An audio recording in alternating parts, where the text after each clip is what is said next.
I'm Sean. And I'm Mike, and you're listening to Sean and Mike Take a Hike.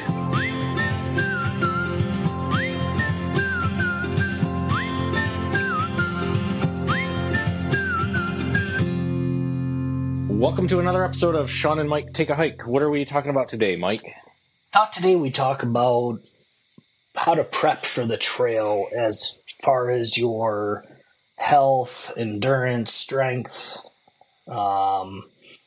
not necessarily the actual backpacking preparation, but just getting your body ready for preparation, or ready for the whole thing. Hot on the heels of you and I not being able to walk for 2 days Right. after our trip 2 weeks ago, Right. or whatever that was. Right. Yeah, I know. Very timely. Turns out I'm not in as good a shape as I was last summer, and I was pretty sore after we went out last time. Yeah, same. I thought, in my mind, I thought I was keeping up with my routine. The scale and my body did not think so. My mind thought I was in the same shape. I'll be honest, I didn't even think about it before we went out this time, because you and I have been doing this for a few years. Right. It's like, last time we went out, it was our big trip last summer.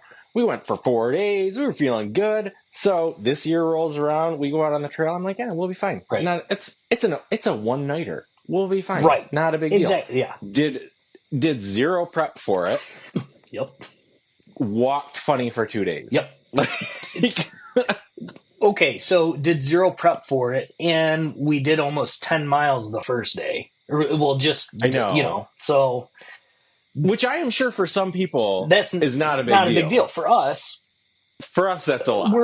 We're not as tall as most people, so we take more steps to get to 10 miles. Sure, that's why. Let's go with that. We're going with that. We got little legs. But so I'm going to say something, and I'm not meaning it to sound like I'm saying we're professionals or whatever by any stretch. Right, because we are not. But I guess there's a reason why professional athletes have an off-season conditioning where they for sure, they keep working out in the off-season so they're ready for the next season. They're not like right. You're not going through these growing pains like you and I went through. Right. So that's what I thought we would talk about is how can you, we're in Michigan. We haven't winter camped or winter hiked yet, but if we were to want to or whatever, but how do we in the middle of winter, while we've got, 4, 6, 8 months of we can't backpack. Yeah. How do we keep conditioned for that? Yeah, no, I love it. I think this is a great topic to do. I think it is something, if you haven't thought about it, here's your reminder to think about it before you go out, whether it's your first time at all, if it's your first time for the season, whatever the scenario is. If it's been a while since you've been out on the trail, you've been a couch potato, you've been just working your office job, whatever your situation is. Right. Because full disclosure, I don't work out every day. I don't have a gym membership. I don't have a home gym. Could I be in better shape? Absolutely, I could.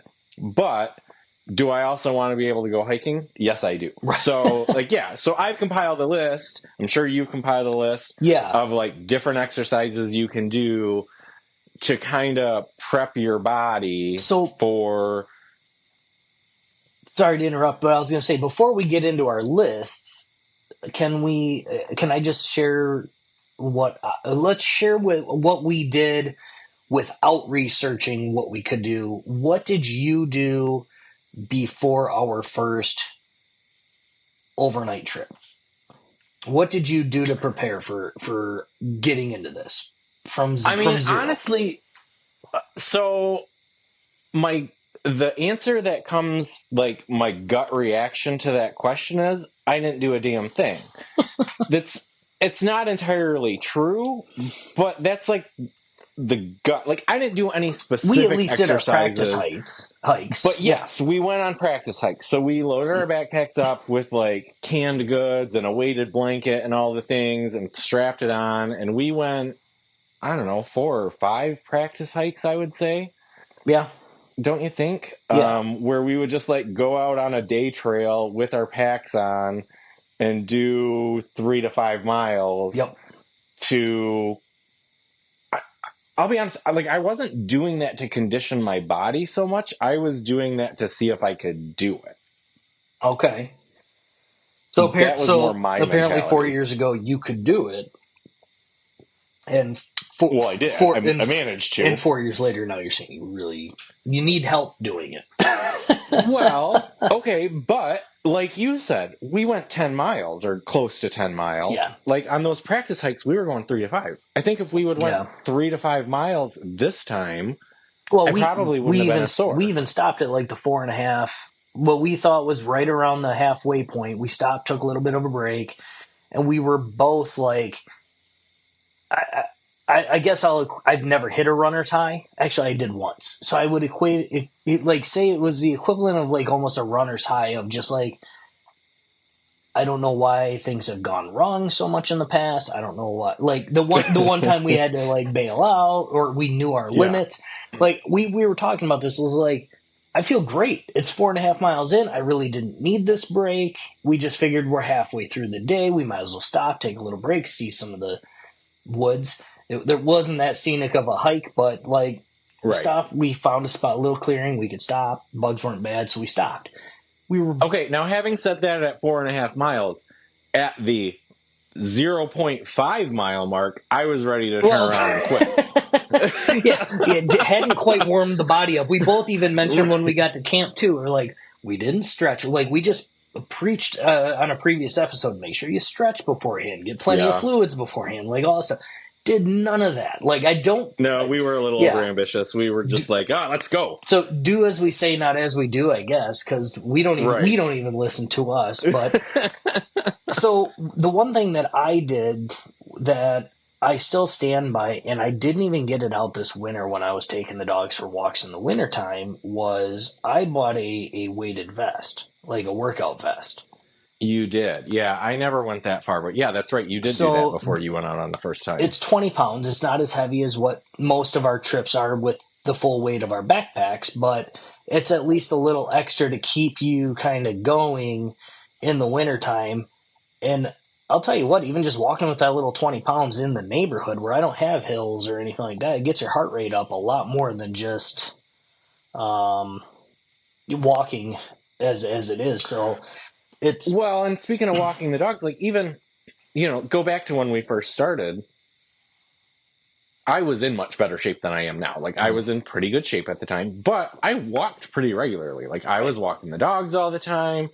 I was using the elliptical machine. We're fortunate enough to have an elliptical machine at our house. Like I was doing that 3 or 4 times a week.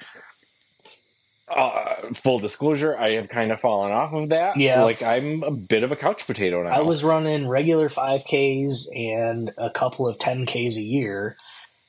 And I haven't run a single 5K this year. And I don't know if I could right now. Right. Like that. I mean, I probably could run a 5K if there was somebody chasing me, but right. And well, yeah, I could run one. It's just I might either need to be hospitalized after, or it's going to take me 3 hours. Right. It's not going to be a half-hour ordeal. But so anyway, having said all that, that kind of leads into like, what are some things that we either could be or should be doing because you and I, and probably the people that are listening to this podcast, we're not an every weekend hiker, right? Right. So we're a couple times a year hiker. Right. We probably should be doing more things before we go out so that we don't wind up in the situation that we wound up in this last weekend where you're done and now you're miserable for 2 days. Like, still had a great time. Loved every minute we were out on the trail. But the day following getting back and then the following day at work, I mean, people were making fun of me at work. Right. Because it's like, Fortunately, I was able to work from home those 2 days, so I wasn't getting made fun of by anybody, but I was not moving quickly. But the other thing on that is like, okay, we made it out of the woods and we were uncomfortable for 2 days. you don't get in the situation where you're so out of shape that you can't even get out of the woods. Like, Right. so like there's that whole aspect too. Like, you want to be in good enough shape to where you don't just go out there and end up just lost, or not lost, but like you can't finish. So, Well, or let me put that a little bit different way, because I don't want people to think that you have to be in great shape to go hiking. Because, like, I don't think you do have to be in great shape to go hiking. I do think you need to know your limits. Yep. So, if you're a true couch potato, not in great shape, not in shape enough where you could... Okay, let me put it this way. If you couldn't walk a mile without your backpack on, don't think you can walk 5 miles with a backpack on. Well, yeah. Definitely know your plan limits. your route, plan your route accordingly. You can still go out and have a good time, still have a lot of fun, but know your limits. Like, just know it is going to be exponentially harder with a backpack on than it is just walking on the road. You're going to be on uneven terrain. You're going to be trekking through foliage or fields or whatever. Yeah. Like, it is harder just to walk through these trails and then add a backpack on top of that and all your gear and all that sort of stuff. So just know what your general fitness level is and plan your hike accordingly. Yeah. And start small. Like, we did not start small. And I look back at that, and we did our practice hikes, but at the same time, we went in the mountain. Like, I don't know if that was the best choice. I had a great time, but I had a great time and everything went well. So, I mean, I can't say don't do what we did, because it was a great trip. It worked for out, us. and I kind of really want to go back. But I for sure think we were overconfident about it. Oh, yeah. But I almost think you need a little bit of overconfidence, or else I don't know if you will go do it. You know what I mean? Right. So I guess on that, instead of like what we did wrong and what we have done in the past, what should we be doing so that our upcoming August trip, and we might do one in July. There's no saying we won't, but like our next trip, what's stopping us from feeling like we did on our next trip? Well, I think first and foremost, just getting out and walking.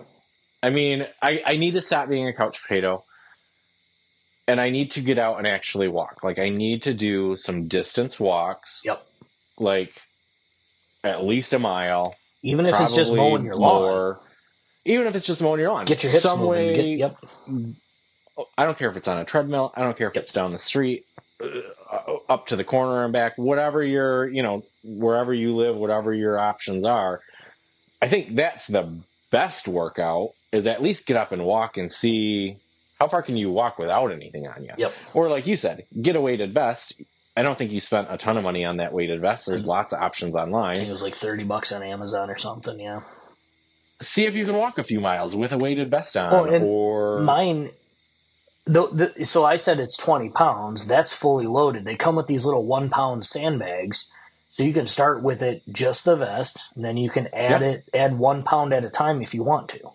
So, or if you don't want to do that, most people, I'm not saying everybody, but most people have a backpack around your house. Right. Get a backpack, like just like a JanSport backpack. Yep. Get a backpack, put a couple of books in it, put a couple of cans of soup in it, grab crap from around your house that you don't mind shoving in a backpack, and just shove it in the backpack. Blankets aren't the lightest thing in the world. So like, just grab stuff and put it in there. Yeah.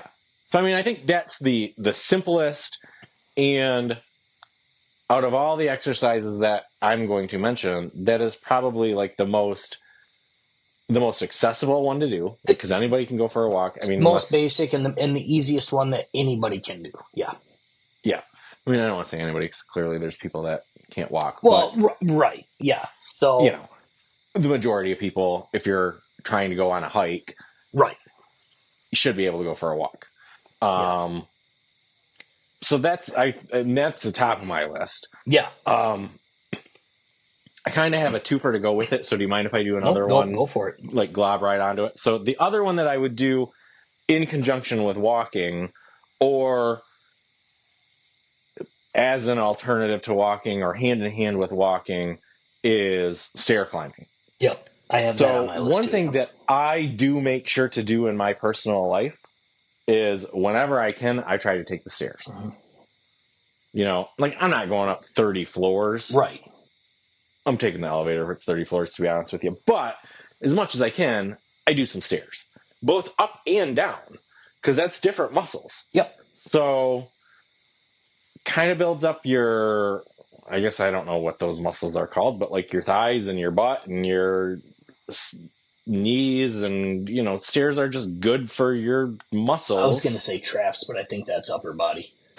I think traps are upper body. I don't know. I know glutes is your butt. Yeah, do some stair climbing. Go to your local high school and walk up and down the bleachers a couple of times. Go to your, you know, wherever you've got some stairs. I have stairs.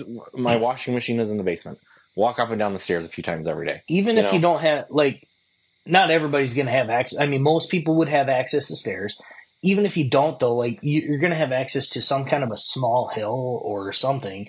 And even if you get an incline, like if you can walk up that hill, even if it's a 10-foot little, you just go up 10 feet, walk down, like just keep repeating that hill, and that'll build your calves, build your legs up to going up and downhill. Like Sean said, you know, they are different muscles. So, and then, I mean, I've mentioned it in previous episodes, like I have knee problems. Yeah. I just do. Yep. Building up that muscle around your knee to help stabilize your knee. It's going to help prevent injury of your knee, but also it's going to build up all those muscles to help you walking up and down hills when you're out on the trail. Yep. One that I mentioned a little bit before, and I need to really get back into this, is I would go for, you know, like I said, I used to run 5Ks and 10Ks, things like that. I really think that helps with leg strength. It's going to help with your endurance overall, as well as your lung capacity too. You're breathing deeper. You're doing things like that. So I think that really helps with a lot of that. So I like running. I'm weird. So I fucking hate running. I'm not doing it. I'm sorry. Like, I love the idea of running, and in my head, I'm always like, oh, I could be a runner. Like, that's something I could get into. I fucking hate running. I don't know why. It clears my head. I never thought... I used to laugh at people that ran because I was just like, where are you going? Like, what? Where are you going? What are you doing? Like, now I'm the guy that we go set up camp, and then in the morning, I'm the guy that goes for a run, and I'm waking up the tent campers that are hungover because I've got to go for my morning jog. So I was that guy once upon a time. Yeah. I mean, I ran cross country in high school many, many, many years ago. You and I have done some of those mud runs together, like the fun I do miss obstacle course things. The Tough Mudder, greatest accomplishment. Not greatest, but it's up there. Pretty good. It's pretty good. I mean, that was, you feel good when you're done with that. You and I did that. That's the thing. I mean, we have done running things. I would like to be a runner. I just fucking hate it. I know. Just hate it. And then one other thing, since you got to piggyback, I'll piggyback on cycling. Is something that keeps your hips moving. It's low impact, so if you need that, like an in-between day from your walking or your jogging or stairs or whatever, it's low impact on your legs, but it can still get your heart rate and get your cardio going a little bit. So that's something. So maybe we can lump all of those together, like everything you said, everything I said, some sort of cardio. Some sort of cardio, yeah. Right, like get your, not only do you want to build some muscle strength in some of these parts of your bodies, but really lung capacity, heart, all that, like overall cardio. Endurance and stuff. Yeah. So, that actually that was in my notes as cardio. So, okay. Yeah. So I am really happy that is what came up in that category, because when we first got going with this, that is what I was doing. And I never felt the way we did after a trip that we did this past time. So we were doing something right. Yeah. Like, and then it got away from us, not necessarily knowing we were doing something right. We stopped doing those right things, went out onto the trail, and paid for it for a couple of days. So Yeah. Yeah, and I mean, I feel like my cardio fitness, like, I don't know. I mean, I'm not a doctor, and I'm certainly not a personal trainer or anything like that, but like, I feel like my cardio fitness is pretty decent. yeah, I mine never is really not. felt, well, when we were out this couple weekends ago, when we did our quote unquote live episode or whatever we're calling that, from the trail episode, I never felt like I had a hard time breathing. I never felt out of breath. I never felt cardio tired when we were out there. I definitely had muscle tired, but I never had like cardio. What I think of when I think of cardio, like I wasn't breathing overly hard. I didn't feel like my heart was pounding super bad. I felt like I'm pretty good in that area. I felt more fatigued in that area than I ever have. Oh, did you? Okay. But also like again, like this past winter, like we got rid of our elliptical in hopes of getting a treadmill, and that just never hasn't panned out. Unfortunate financial stuff. Yeah. Never panned out. That's still in the plans. I will personally get a lot more use out of a treadmill than I will the elliptical, and I feel like it's going to be better for me overall. But we got rid of that elliptical a little preemptively. Yeah. And so like, well, you got rid of it and then things came up unexpectedly, right. and So, life happens. And it's Michigan. You can't always walk on the sidewalks in Michigan in the wintertime. Right. So yeah. So we need to get into snowshoeing. I really want to do snow. There you go. Like, I know you want to go hiking. I don't necessarily want to go hiking in the winter, but like, I do feel like snowshoeing would be fun. Would you go hiking with snowshoes in the winter? I know. No, I don't want to sleep outside in the winter. That is subject to change. You maybe could convince me to go, but like, I just don't feel like I want to go be that cold. I could go be that cold for a couple hours. I don't know if I want to sleep out in the cold. You do not follow the right people on TikTok or YouTube or any of that stuff. I've seen so many winter shelters and so many tents that like they have little chimneys, and you have like a little wood burning stove for heat and all that stuff. Right. I know you. You are not building one of those snow caves and putting a little furnace in it for the night. You're not doing it. No, it would have to be like a week. You, Mike, are not doing it. I feel... You sent me that TikTok. I know exactly what one you're talking about. You ain't doing that. That's not the one I'm talking about. I'm not talking about that one. Talking about a little teepee type shelter that's got a little chimney that goes through it, and you ain't carrying all that out there. I'm telling you, you ain't doing it. People do. That's a different story. Anyway, I feel verbally back to the treadmill thing though.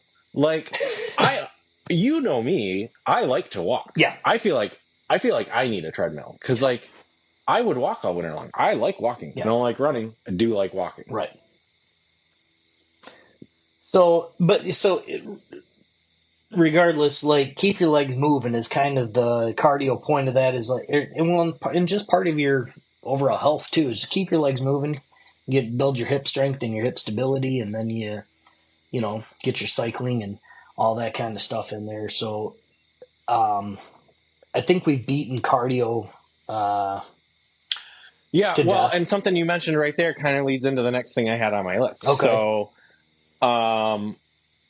one of the really good exercises that you will see over and over, no matter where you look on the internet, for like how to build up strength or leg strength for hiking, is squats. Mm-hmm. I do not have a bunch of home gym equipment. You do not have a bunch of home gym equipment. I don't expect a bunch of people to go out and get a bunch of home gym equipment. Right.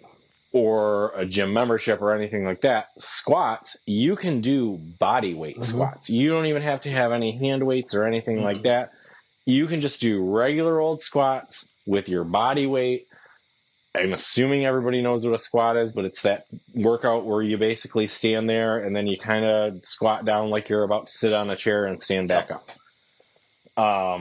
that is good for your thighs. It's good for your butt. It's good for your knees. It's good for like all of the muscles that you use. Well, not all the muscles, the big hiking muscles. It's not listed in my notes, but they are decent for core strength too. Especially, I do squats with some of the workouts. I'm getting back into some of the workouts.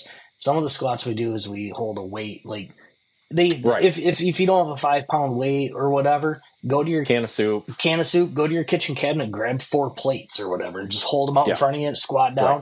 Right. But just adding that weight out in front of you, it's a great core, and you need a decently strong core for backpacking too. So so it's good for your core. It's also good for your balance. Yeah, like absolutely. So, you gotta, as you're doing all that, you're using all the muscles to stabilize. Like you said, you're using your core, but you're using all of your stabilizer muscles too.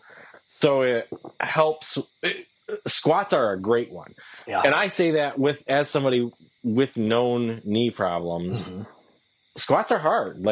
But doing them builds up some of those support muscles that support your knees, like we were saying earlier, which makes, I'm not going to say it gets rid of your knee problems, and everybody, Lord knows there's a million knee problems out there, so my knee problems are probably not your knee problems and all that sort of stuff. Right. So listen to your doctor, whatever your doctor says to you.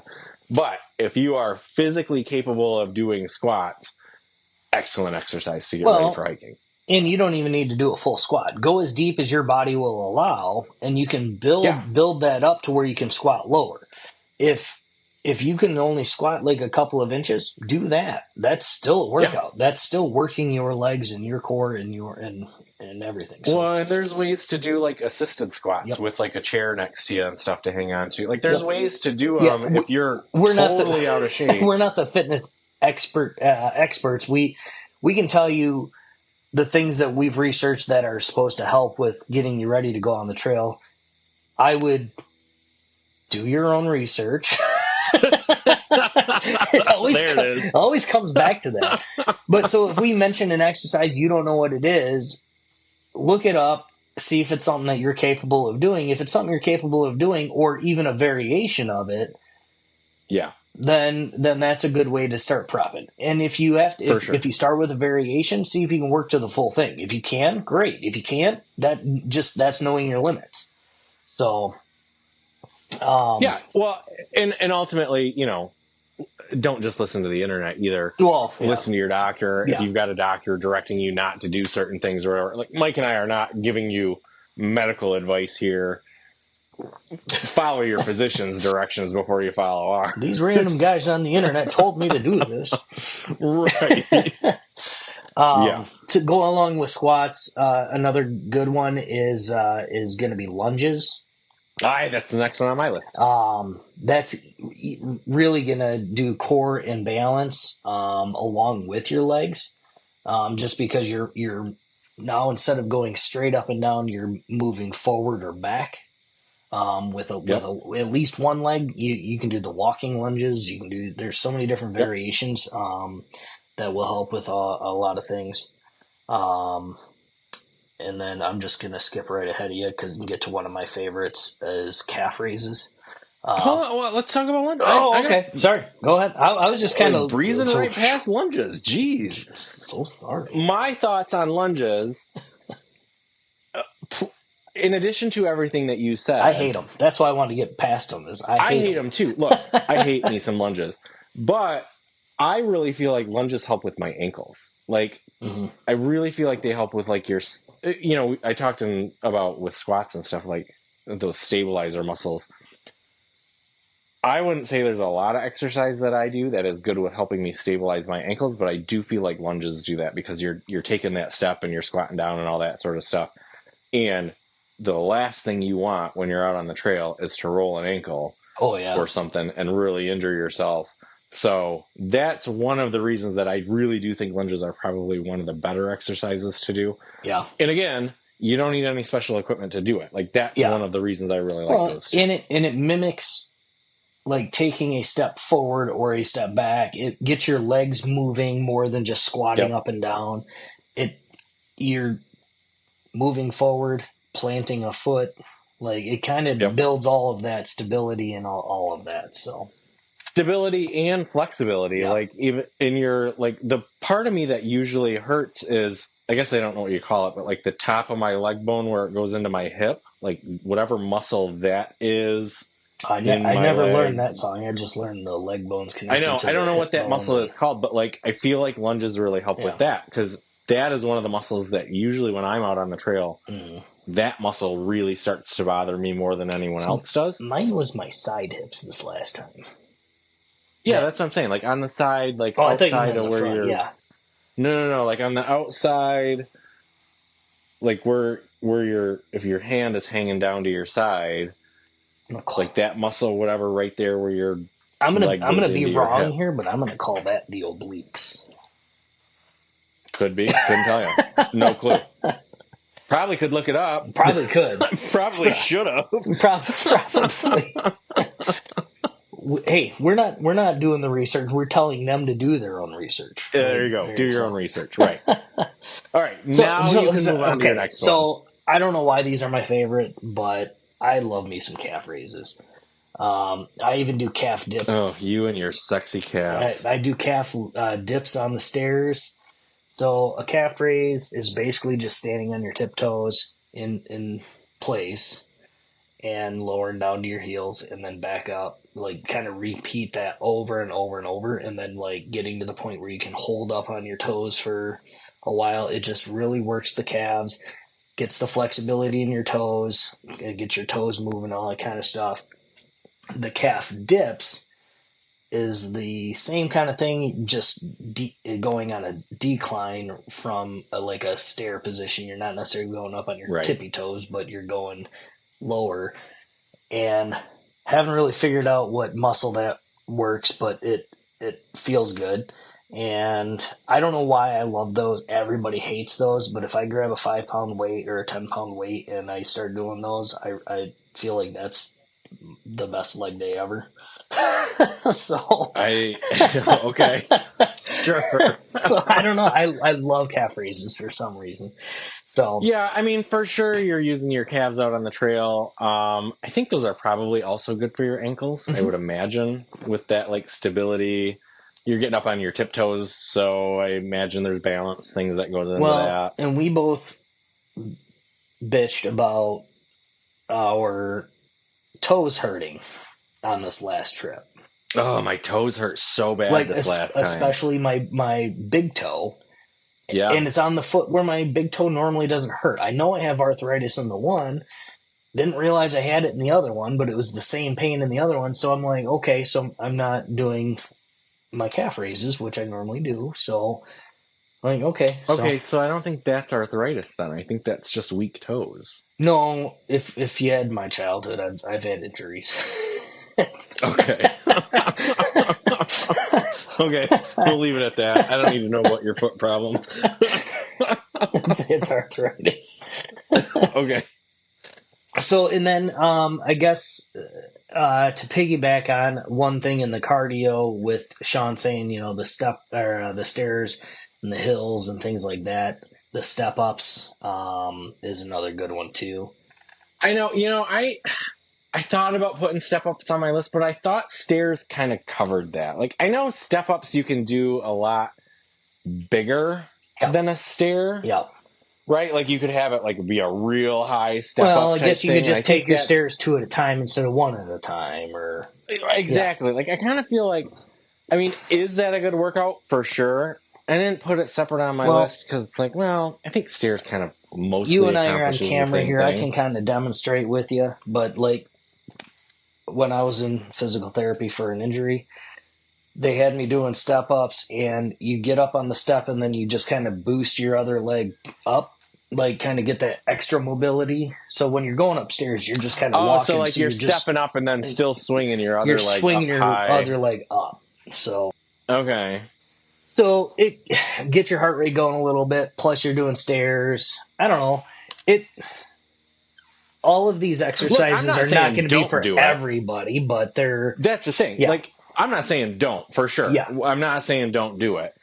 I'm just saying, like, I almost feel like some of these other exercises do similar things. So pick which one you like more, maybe. Right. Yeah. Yeah. And again, do your research, figure out what your body needs. Like, you could have the best cardiovascular health and you run 10 miles a day or whatever, but you need a little bit more in the arms, or you need more back stability or something. Figure out a workout that works for that. These are just ideas that will potentially help. So, so I guess I know you kind of added on there, but I'll go back one for a minute. We were talking about favorite workouts, right? Okay. So if your favorite workout is calf workouts, well, that's my leg exercise favorite. Yeah, okay, well, which is weird, but okay. So I would say, and maybe this should have went back in the cardio section. I don't know where this one falls, but so my favorite workout has been ever since I was in elementary school. I don't know why. I'm a weirdo. Mountain climbers. Oh, fuck you and your mountain climbers. I thought you were going to say... I love a mountain climber. I thought you were going to say arm circles. No. No, fuck arm circles. No, mountain climbers. I love a mountain climber. No. I hate mountain climbers. So, for anyone that doesn't know what a mountain climber is, or if it's called something else wherever you live, a mountain climber is, you kind of get down... It's almost like you were doing a push-up. Like you get in a high plank. Is that what that's called, as a high plank? Like you're on your hands, not your elbows or whatever. Your hands with your feet out behind you. Yep. And then you you kind of do like a weird hop thing and bring one leg up, and then a weird hop thing and bring the other leg up. It's almost like you're jogging in a plank position. You're jogging in a plank position. There you go. I love that. I hate those. That's my favorite. I hate them. Why? Because I don't want to do a plank to begin with, and then now I gotta run? No. See, the funny thing is, I hate planks, and I don't feel like these are like a plank. Yeah, they're exactly a plank, but then you're throwing leg movements in it. I just feel like, for me, and I don't know if this is the point of mountain climbers or not, but like I feel for me, they really help with my core strength and my balance, and like I feel like they're like a good all-in-one workout for me. Like I can do everything all at one time. It's exactly what they're for. Is that what it's for? Okay, well that's what I feel. Okay, good. Well, that's what it feels like when I'm doing. So I'm doing them right. Right. They suck. Don't get me wrong. Yeah, that's why I hate them. All exercising sucks. They are effective, but I hate them. That's probably my least That's favorite. a good word. They're effective. They're effective. Those and burpees, man, are the worst. What's a burpee? Burpee is the one where you stand up, right? You jump up in the air, and then you go out, do a push, jump up, do a push up. I don't do. I'm not doing those. Yeah. I don't even have those on my list because I forgot that even was a thing. I'm not doing that. That didn't show up on my search of great exercises for hiking. So everybody listening is no longer needing to do burpees. Right. So what you thought I was going to say arm circles? Well, why? Well, just because you were going with what your favorite workout is.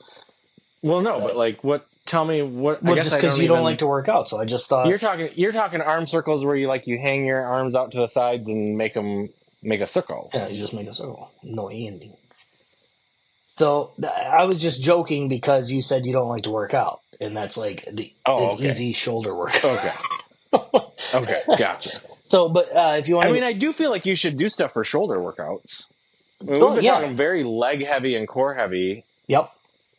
Well, I feel like shoulder circles wouldn't be. It does get the blood moving and it gets some mobility in your shoulders. If you've got stiff shoulders, I know both of mine. If I get to a certain point, they both pop and crack. I feel like that's just because I'm getting old. Mine do the same thing, but mine have done it for years. But yeah, it could be.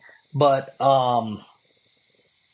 you have to lift your backpack, and that's not all leg. Like you have to get it on your shoulders. You have to. That's true. So you do have to have some upper body strength to do that. So it's not the worst thing in the world. If you're gonna do a mountain climber, like Sean says, I would just do planks. But if you're going to be in that position, do a push-up. that adds some shoulder strength. That will add some chest strength, tricep strength, overall arm strength that you can use out on the trail. And if you ever get to the point where you want to, throw your backpack on and do some push-ups, and then if you fall down like I did last trip, you can push yourself back up.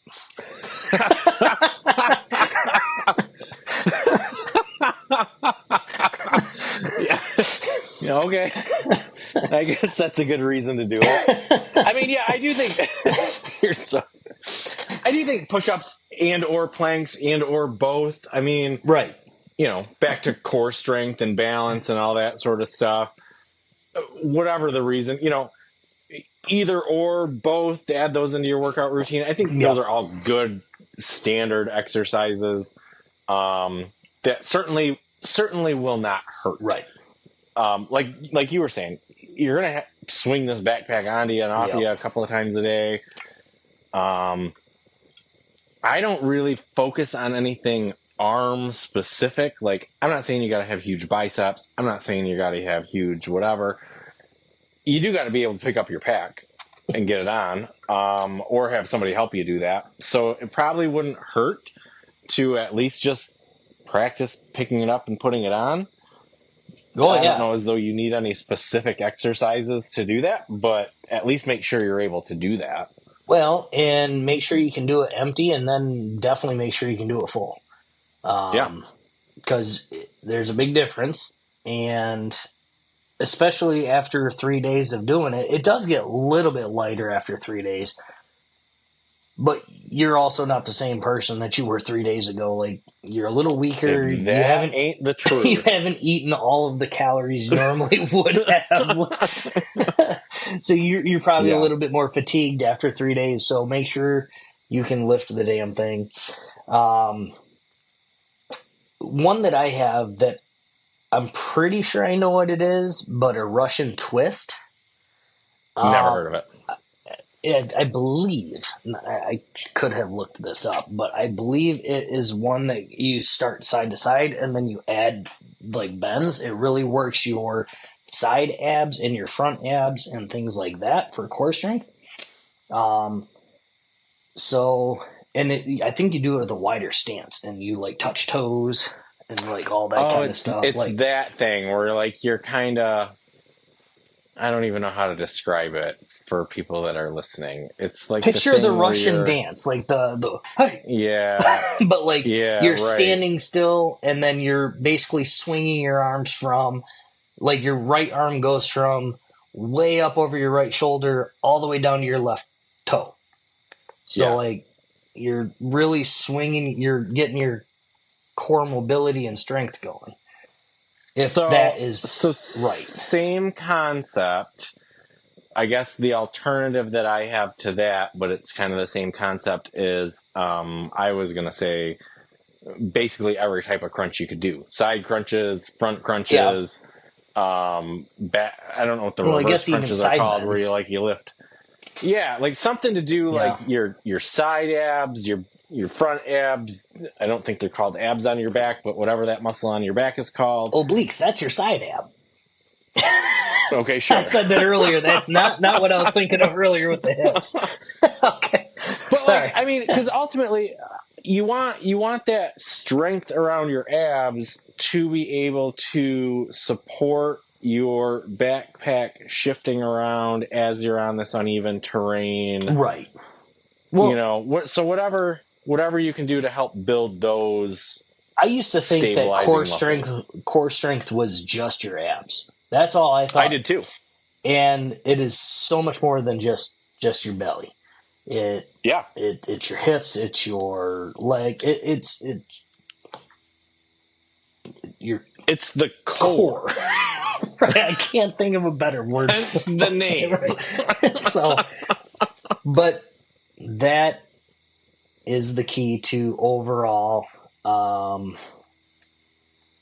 the key to the strength in the body is like that's I guess where I'm trying to go with it, is that if you build these other things, you're also going to be working your core, but if you focus on your core, you're also you're going to have a hell of a lot easier time building the rest of those things. Well, and I could see people being under the misconception, because I certainly was before I started, that the only muscles you really need to worry about are your legs, right? Because when you think of hiking, you think, well, I'm going to be walking really far, I'm going to be walking up this or walking down that. And so I could see people thinking legs are the only thing. I don't want to say the only thing that's important, but like those are the muscles you're using for hiking. And as you and I have learned over the last few years, it is so much more than just your legs. Now, again, you could go out as a brand newbie, not having done any of these exercises.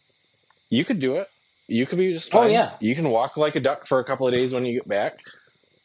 I'm not saying anybody's got to do any of this, like, you have to make this like rigorous exercising routine. Like before you go. It helps. But if you want to be in good shape and not walk like a duck when you get back, these are some exercises that could probably help with that. Yeah.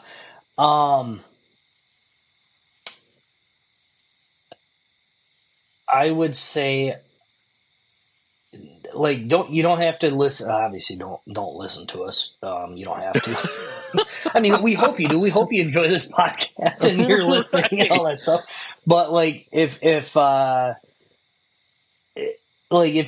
sounds like garbage and you're just like, I just want to throw my backpack on and go out in the woods and everything, by all means, you know your body better than we know your body. We know what our body is, and we learned a lot over this last trip that we just did about our own bodies. That I have started my workout program again because I didn't want to feel like that again. So